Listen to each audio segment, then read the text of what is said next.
Assalamualaikum warahmatullahi wabarakatuh. Perkenalkan, nama saya Ayu Sulfia Sulaiman SPD MPD, salah satu dosen tetap pada program studi pendidikan fisika STKIP Darud Dakwah Wal Irsyad Pindrang. Pada kesempatan ini saya akan memaparkan pengajaran saya pada mata kuliah yang saya ampu, yaitu Mekanika 2 sebagai salah satu bentuk PDD UKT PT Serdos tahun 2023. Mekanika 2 merupakan mata kuliah wajib pada program studi pendidikan fisika yang diajarkan pada semester genap. Mekanika 2 merupakan lanjutan dari Mekanika 1. Mata kuliah ini memberikan pengetahuan tentang vektor dan sistem koordinat, hukum-hukum fisika tentang gerak yang didistribusikan ke dalam kajian-kajian yang lebih spesifik, meliputi mekanika Newton, mekanika Lagrangian, dan mekanika Hamiltonian. Pada mata kuliah ini juga dibahas dinamika partikel tunggal, gerak osilator harmonik, gaya gravitasi, dinamika sistem partikel, dan gerak benda tegar dalam 3 dimensi. Setelah mengikuti mata kuliah ini, mahasiswa diharapkan yang pertama mampu menerapkan konsep vektor dalam operasi perkalian dan gerak melingkar. Yang kedua, mahasiswa mampu menerapkan konsep gerak osilasi, gaya gravitasi, dan gaya sentral pada permasalahan fisika. Yang ketiga, mahasiswa mampu menerapkan konsep mekanika benda tegar dalam menyelesaikan penyelesaian tentang momen inersia sistem, impuls, dan tumbukan sistem. Yang keempat, mahasiswa mampu menguasai konsep Lagrangian dan Hamiltonian untuk menyelesaikan permasalahan fisika yang sulit dipecahkan dengan konsep Newtonian. Dari keempat CPMK tersebut terbagi ke dalam 12 sub CPMK. Adapun materi yang disampaikan pada mata kuliah ini adalah yang pertama, analisis vektor dan sistem koordinat. Yang kedua, mekanika Newtonian. Yang ketiga, gerak partikel dalam 2 dimensi, meliputi gerak jatuh bebas dan gerak peluru. Yang keempat, osilasi. Yang kelima, gaya gravitasi. Yang keenam, dinamika sistem partikel. Yang ketujuh, mekanika benda tegar. Kedelapan, mekanika Lagrange dan Hamilton. Model pembelajaran yang digunakan pada mata kuliah ini adalah pembelajaran langsung. Pembelajaran langsung memungkinkan kita untuk dapat mengontrol materi perkuliahan untuk dapat fokus pada pencapaian pembelajaran. Selain itu, pembelajaran langsung juga dapat membuat pengendalian kelas dapat dilakukan dengan mudah. Bentuk penilaian dibagi menjadi 5 poin, yaitu yang pertama, keaktifan dengan indikator jumlah kehadiran dan aktivitas dalam kelas dengan bobot 5%. Yang kedua, tugas dengan indikator ketepatan waktu dan kebenaran jawaban dengan bobot sebesar 25%. Yang ketiga, kuis dengan indikator kecepatan menjawab dan kebenaran jawaban dengan bobot sebesar 10%. Yang keempat, UTS merupakan bentuk ujian tertulis pada pertemuan ke-8 dengan bobot 30%. Yang kelima, UAS merupakan bentuk ujian tertulis pada akhir pertemuan dengan bobot 30%. Berikut ini saya akan menunjukkan video pembelajaran saya di kelas. Terima kasih dan selamat menyaksikan. Assalamualaikum warahmatullahi wabarakatuh. Waalaikumsalam warahmatullahi wabarakatuh. Dan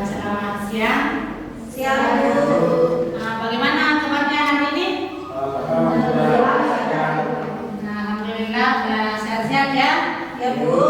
Sebelum kita masuk ke materi, kita berdoa dulu ya. Berdoa dimulai.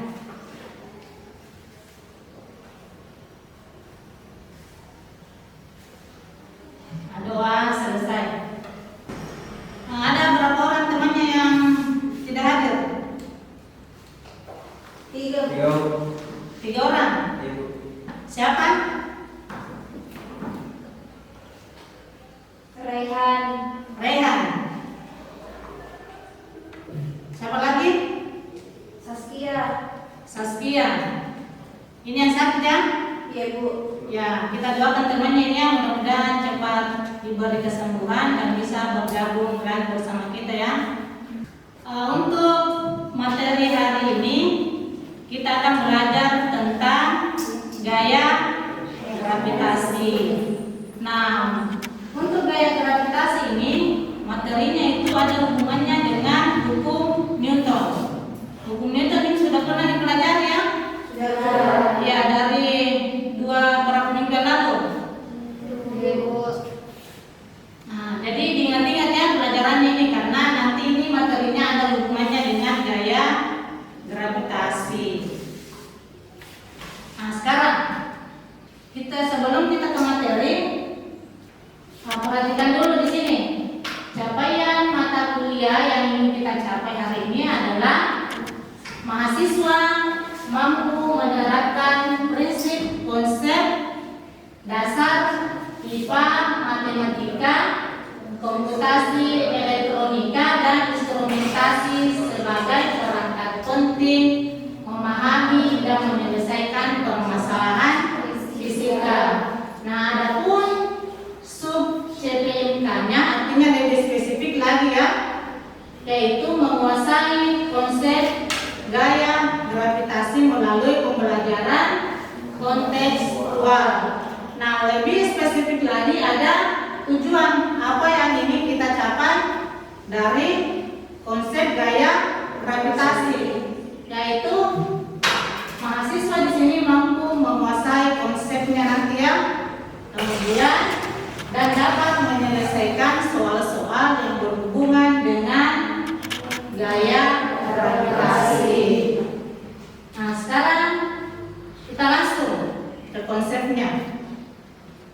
Konsep gaya gravitasi ini dikemukakan pertama kali oleh siapa? Oleh Newton. Nah, di sini Newton mengamati mengapa itu benda-benda yang jatuhnya selalu menuju ke permukaan bumi.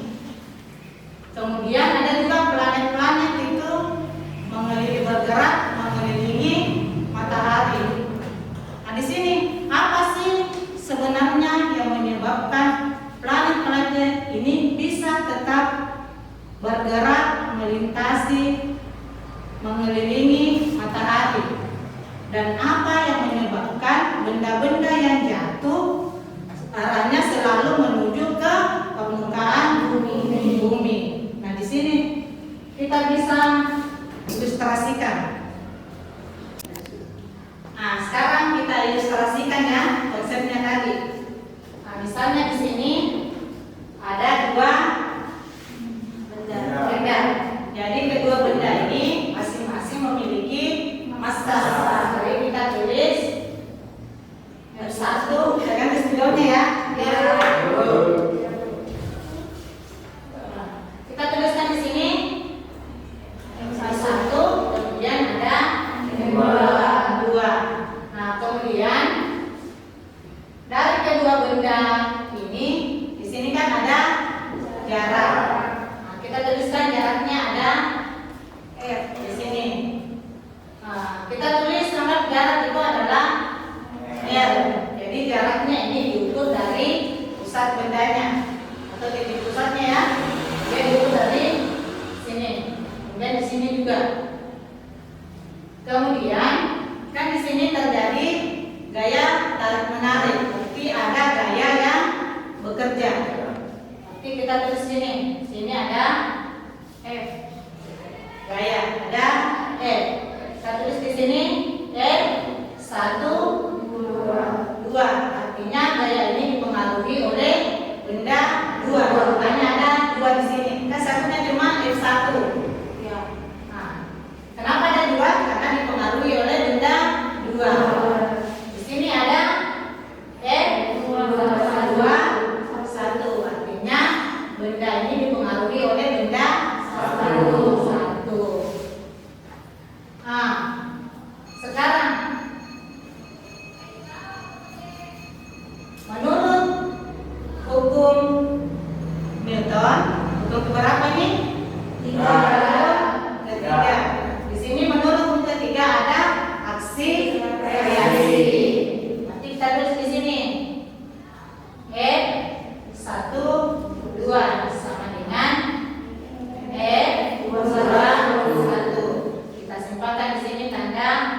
misalnya F12 dengan F21 kita tuliskan misalnya F, maka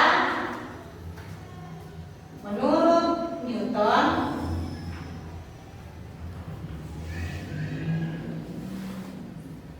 persamaannya kita dapat tulis seperti ini.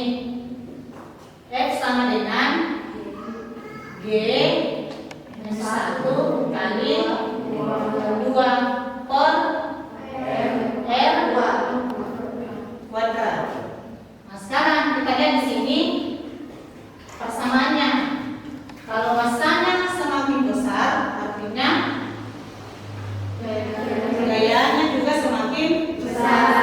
Artinya dia sebanding. Kemudian berbanding terbalik dengan jarak kuadratnya. Jadi semakin jauh ini jaraknya, semakin kecil ini gaya gravitasinya. Kemudian G ini konstanta gravitasi ya. Nilainya itu sudah ditetapkan.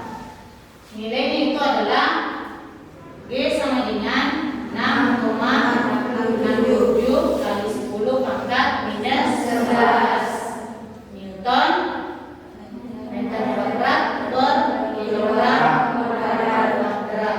Jadi ini tidak perlu lagi kita tulis ya. Karena ini sudah pernah dipelajari. F itu adalah gaya, M itu adalah massa, kemudian R adalah berat. Nah, sampai sini ada yang mau ditanyakan? Ya, silakan, Rizka. Apa yang mau ditanyakan?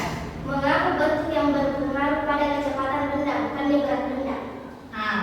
Oke.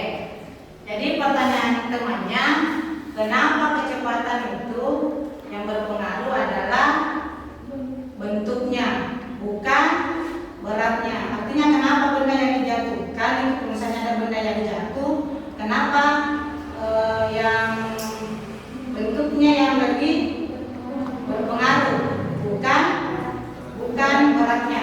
Nah, coba kita ambil contoh. Ada yang punya kertas.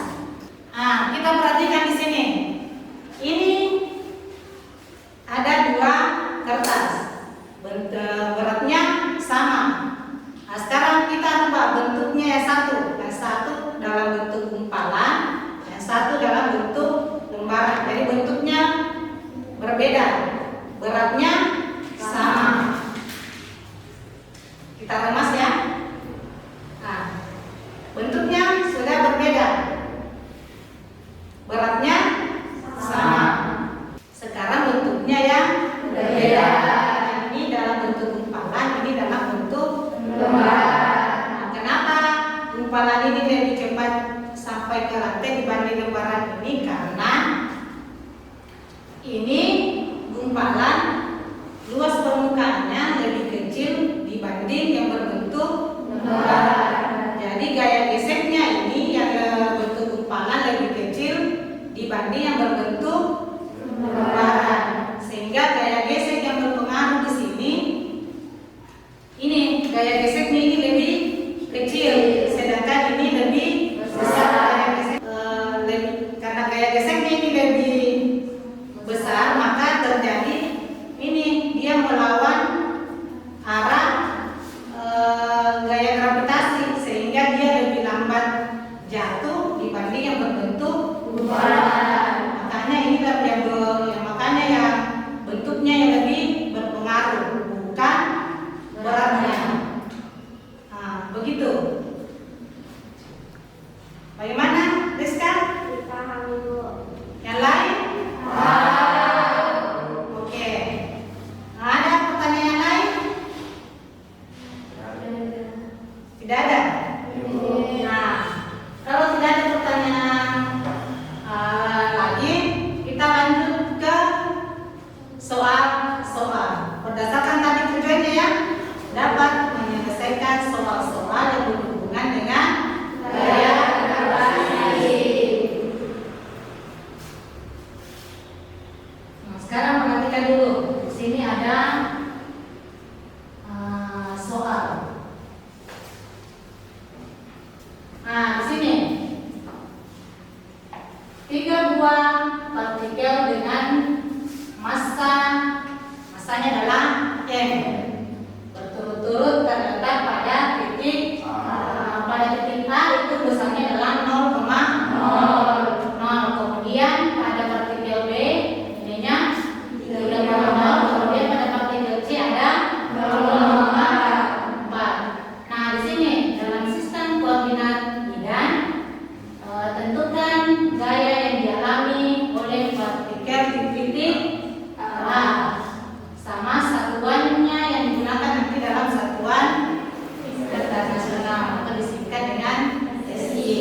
Nah, sekarang perhatikan dulu di sini. Kita selesaikan dulu ya sama-sama. Nah, pertama-tama itu kita kembangkan dulu sistem koordinatnya. Di sini ada arah X. Kemudian di sini ada arah Y. Nah, sekarang pada partikel A, berarti dia di sini terletak di sini. Partikel A-nya nilainya adalah 0,0. Kemudian di sini ada kita angkat di sini partikel B-nya. Berarti nilainya adalah 3,0. Di sini ada partikel C-nya. Berapa nilainya? 0,4.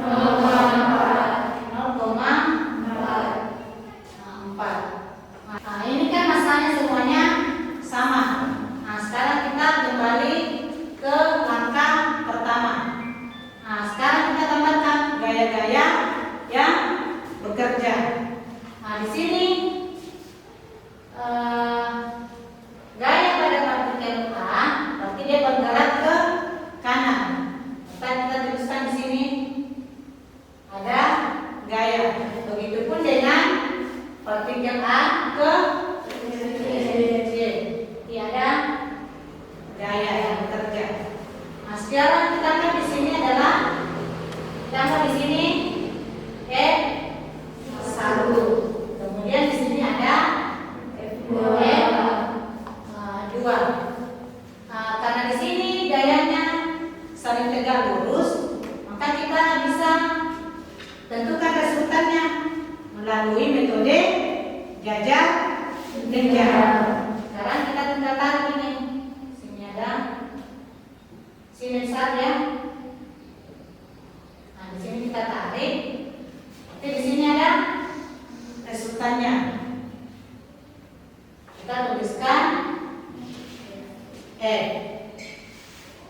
Nah, sampai di sini berarti kita dapat ini besarnya kita dapat tulis selesaikan menggunakan persamaan dari persamaan Pythagoras.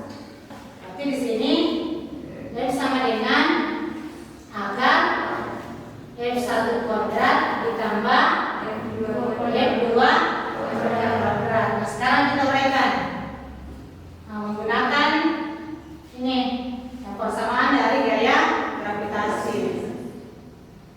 Berarti di sini ada G mn per R kuadrat. Karena di sini berpangkat 2, maka kita tambahkan tanda kurung di sini. Berpangkat 2 tambah G mn per R kuadrat. Nah, sekarang ini kan sama, jadi ini bisa dikeluarkan. Berarti kita tulis G M kuadrat. Berarti tetap ada akar. Nanti di sini ada sepor, masukkan nilainya F1. Berarti ada 3 berpangkat 2 ditambah dengan sepor 4 kuadrat. Nah, sekarang kita tetap di sini G M kuadrat, kemudian ada akar. Berarti 1 sepor 9 ditambah dengan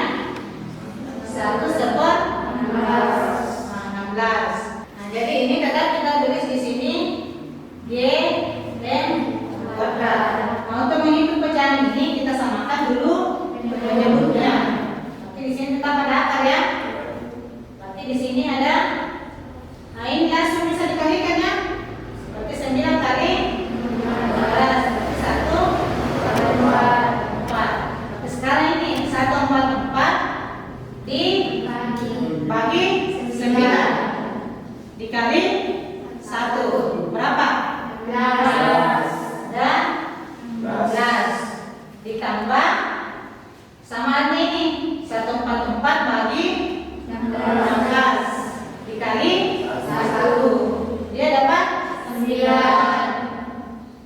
Nah, di sini tinggal jumlahkan. Berarti di sini G yang kuadrat akar 25 per 144. Sekarang kita lanjut sini ya. Nah, sekarang kita ini akarkan ini. Berarti di sini G yang kuadrat akar dari 25 berarti 5 per akar dari 144 ada 12 sehingga dapat ditulis seperti ini. Berarti sama dengan 5 G kuadrat per 12. Satunya adalah Newton. Karena di sini ada gaya. Nah, seperti itu penyelesaiannya. Coba diperhatikan penyelesaiannya. Kira-kira ada yang ditanyakan di situ?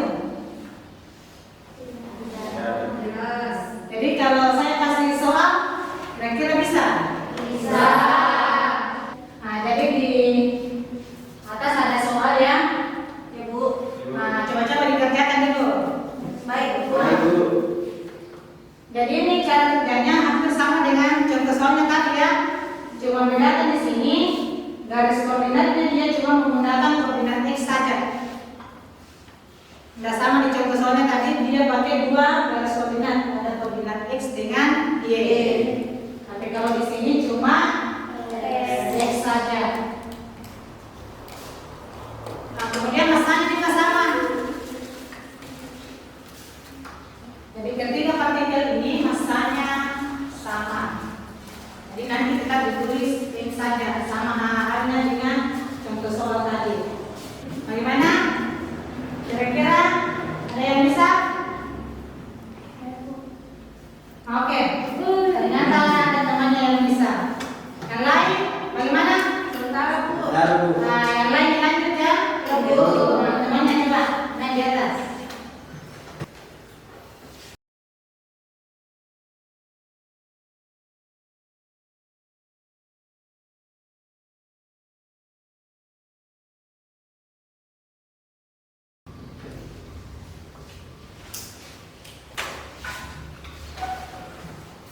Nah, sekarang perhatikan pekerjaan dari temannya. Ada yang sudah selesai yang lain? Sudah. Kita perhatikan. Ada yang sama? Sama. Nah, kita perhatikan dulu di sini. Nah, ini kan sama. Jadi dikeluarkan ya. Hampir sama tadi dengan contoh soalnya. Kemudian dia samakan penyebutnya ya. Berarti di sini 4 dikali dengan 16. Nah, sekarang sampai di sini menyebutnya sudah sama, tinggal ini langsung dikurang. Berarti 16 kurang 4 dapat 12. Kemudian ini disederhanakan ya, sehingga dapat 3,3 per 16. Berarti masing-masing dibagi 4. Berarti sampai di sini 3 per 16, 3, 16. Satunya adalah Newton. Oke. Jadi jawabannya sudah betul ya? Nah, sekarang kita kasih aplaus sama temannya. Nah, untuk materi gaya gravitasi hari ini kita cukupkan sampai di sini ya. Kita lihat dulu kesimpulan apa yang bisa kita ambil dari konsep dari gaya gravitasi. Sekarang di sini ada kesimpulan dari materi kita hari ini, bahwa gravitasi itu adalah gaya tarik menarik yang terjadi antara semua partikel yang mempunyai massa di alam semesta. Kemudian Menurut Newton, jika ada dua benda bermassa didekatkan, maka antara keduanya itu akan timbul gaya gravitasi atau gaya tarik menarik antar massa.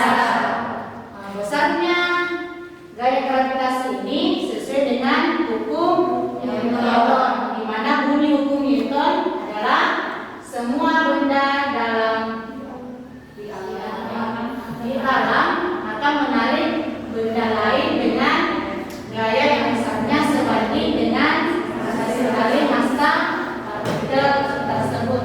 Kemudian berbanding terbalik dengan kuadrat gravitasinya. Kemudian ada yang terakhir, apa itu? Benda di permukaan bumi dipengaruhi oleh gaya gravitasi bumi. Nah, gaya ini sering disebut sebagai gaya tarik bumi. Hal ini dikarenakan gaya ini selalu menarik semua benda menuju ke permukaan bumi. Jadi sebelum keluar ada oleh-oleh ya? Ya Bu. Udah dapat? Tugas. Jadi nanti tugasnya Ibu kirim lewat WA-nya ya, WA grupnya. Jadi harus dipantau terus.